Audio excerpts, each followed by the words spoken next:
Hello everyone, coming to you with another knife review. This one is on a Schrade, or is it?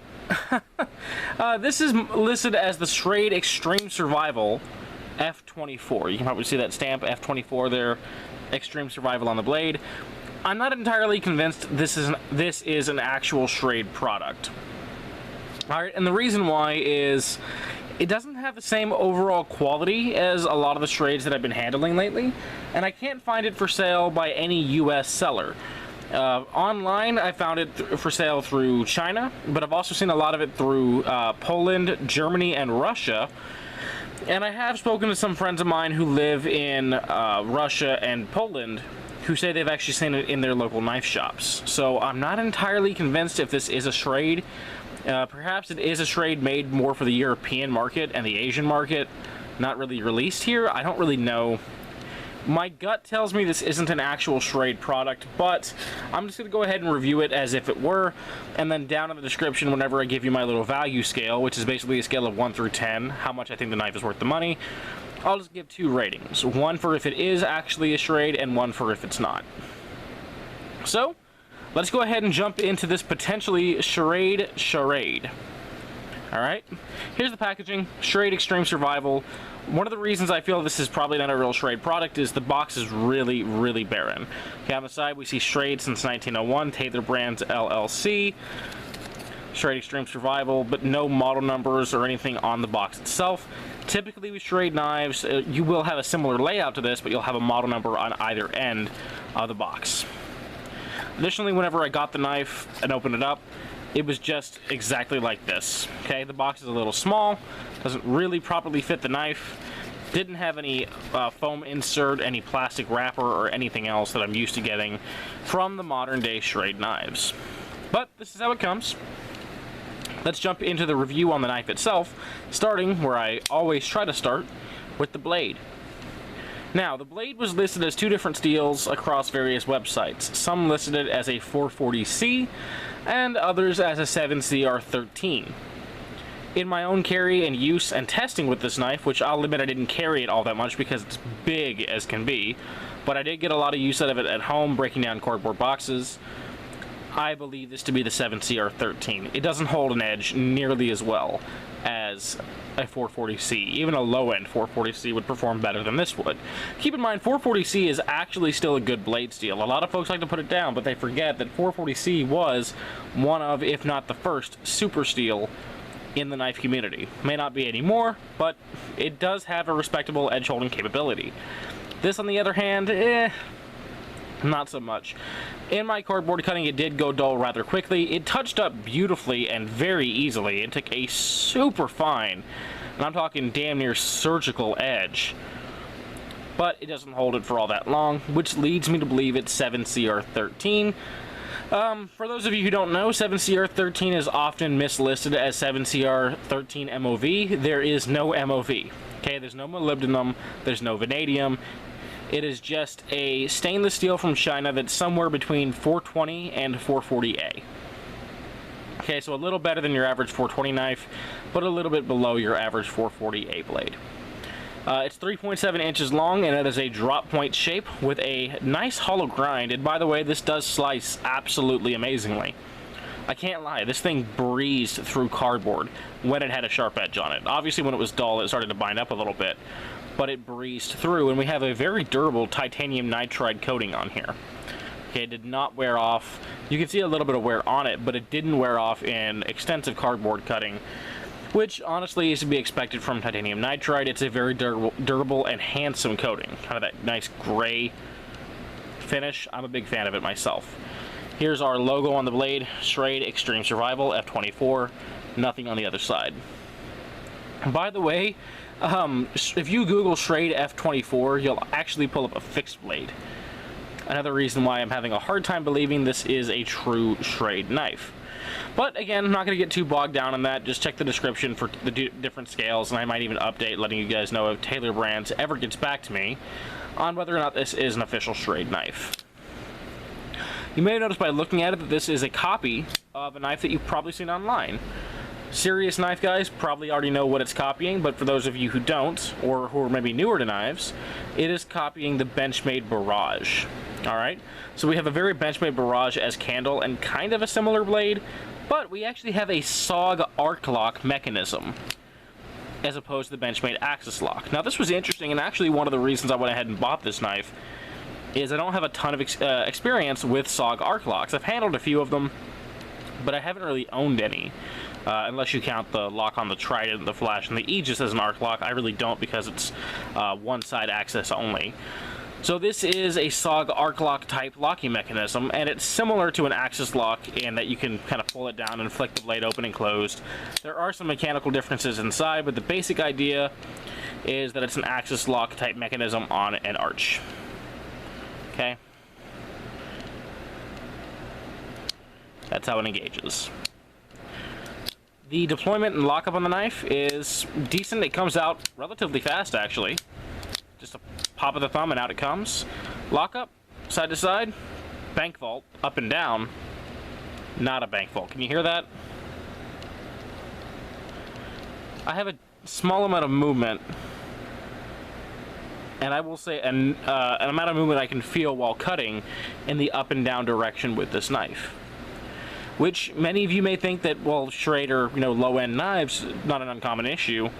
I don't feel like Schrade is nearly as bad as a lot of people have been saying they are. They're better than people believe them to be.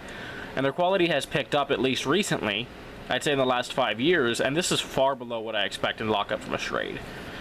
Is it awful? No, it's not awful, but it's not what I prefer. Okay? So that arc lock leaves a little to be desired. By the way, you can see the kind of poor finishing on the metal in there on that knife. It is riding on Teflon washers. What I find really funny is if you look at the pivot, the blade is on Teflon, right? But the lock is on phosphor bronze. Don't know why, but I find that freaking hilarious. Handle is 4.9 inches long, made out of aluminum. I would guarantee this is not a high-end aircraft grade aluminum handle. Okay, more than likely a cheaper cast aluminum, akin to what the Boker AK-74 Kalashnikov knives are made out of. It is relatively ergonomic in hand. I'm not going to say it's not, because we have a super chunky handle. Okay, look how thick that damn handle is. And I really should have prepared something to compare it side by side with. I don't have any commonly known knives near me. Let's see here, what can I grab? Here is a Bird Raven. Okay, the original aluminum handled version. Here's the side-by-side on those handle scales. Okay, see how thick that Schrade is? Super, super, super girthy, chunky handle on this thing. It is very hand-filling, but it's also a pocket hog. And I did notice that when I was carrying and using it. Okay, obviously not a lot of traction on this because it's just an aluminum handle. We have our Schrade Arm & Hammer kind of logo on the handle itself, and it is fully steel lined with no skeletonizing on those steel liners, which brings us to the weight on this knife, 6.8 ounces.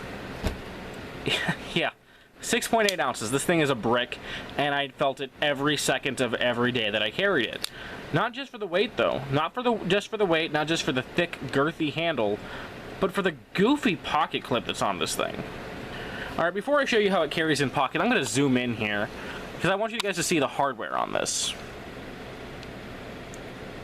Okay. Maybe it'll focus in. There you go. See how we have three, the top two screws here are the same, they're like a T6. But then we have what appears to be an Allen head screw for the third screw on the pocket clip. I find that hilarious. Also, notice that it's mounted for right-hand tip-up carry. But here's our pocket clip mounting position, and if I flip it, we have holes tapped, which appear to make this knife ambidextrous, but notice that they have a different mounting system. So this is tapped for this weird designed pocket clip that they have themselves. The other side is tapped for what appears to be a typical Benchmade style pocket clip. For like their split arrow clips. I found that extremely odd. So I suppose you could carry this left-handed if you went and got an aftermarket clip with screws big enough to fit, but in my opinion it really is just a right-hand tip-up carry knife only. I'll bring in the cutlery lever pocket to show you guys how this thing carries. And yeah, carries as such. A lot of knife sticking out of the pocket. I do like a little bit to grab onto, but this is a little more than I'd prefer. And you can see how long and goofy that clip is. Just for weight comparison, here's that bird raven again. Let's go ahead and put this in that pocket. Okay, it doesn't stick out nearly as far, and you can see we have less overall clip. It may not look like that much, but it is a noticeable amount of additional metal on the clip on this Schrade Extreme Survival F24. Tension on it is fine. Okay, it is a nice and tight clip. Has kind of a goofy upward angle. It will scratch the living hell out of cars if you're not careful, but I haven't had it catch on my seatbelt yet. There's our centering. Okay, so you can see definitely off to one side. Not quite rubbing that liner though, but not far from it. So if the pivot did loosen up, I would probably have blade rub on this side. As of right now, it's okay, but the centering could be a hell of a lot better. Price point on this, by the way, is about $23 to $27, and in that price range, I really feel like you can get a hell of a lot better of a knife. Alright, it's not an outstanding blade. I will be holding on to this because I think it's kind of just cool to have in the collection. I like the locking mechanism, although the mechanism isn't a super great detent on this. I'm not doing a good job showing that on camera, but I need significantly less effort to open this with a shake than I do an actual axis locker, and I was using a similar locking mechanism. If I kind of just do this off screen, even lightly, you can see, there you go. I'm not putting a lot of pressure on this. You can see how it's starting to come open there. There you go. If I do the same thing to this Enlin ELO2, which uses an axis lock copy, and I'm even flinging this harder, the axis lock is holding that much better. This arc lock knockoff, nowhere near as well. So, in handle retention is also not excellent. Now, I stole Cutlery Lever's knife pocket idea, and time to move on to the other stolen section of my knife reviews, at least I'll admit it, the Nut and Fancy-esque knife comparison competitive options section. Alright, steal from the best, guys. I showed you that Enlin ELO2, 8CR 13 MOV blade, far better performing to the 7CR 13 in the Schrade. Polished G10 handles on this one. You can also get it in a textured G10. Axis type lock. Pretty good lockup on this knife, as you may have seen in my own review. If you haven't watched that video, tight up and down, tight side to side. Better centering on this knife. Also a right hand tip up carry clip only, though not nearly as goofy a design. Weight on this I think was 4.7 ounces. Comes out fast, great slicing blade. Price point about 17 to 20 bucks. See, it's a little smaller overall. This really is a larger knife, but I feel like it's a good competitive option. How about the Gonzo? I believe this is the G738. Also a Benchmade Barrage type knife, definitely a copy of a Benchmade Barrage, so they have their own patterning on the handle here. With a Spyderco spoon clip in design, with a Benchmade mounting system. Yeah, I know this is an amalgamation of all sorts of different things, but at least it's not claiming to be a Benchmade or something that it's not. 440C blade on this will blow this away. 440C is a far better steel to 7CR13.